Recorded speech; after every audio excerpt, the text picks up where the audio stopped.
How to fix RCS chats not supported or available on Android. Hi everyone, I'm here to assist you today without any delay. Let's jump right in. First, open settings on your device.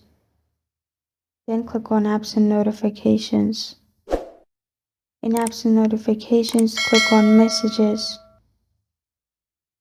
Click on storage and cache, clear cache, and clear storage. After you've done that, if you find carrier communication in here, repeat the same process. It's not available in my device. After you do that, restart your device.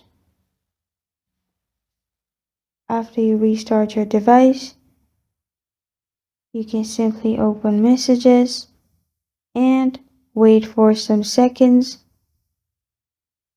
for it to load. After you wait, you'll find your chat fixed, and this is how to fix RCS chats not supported or unavailable on Android.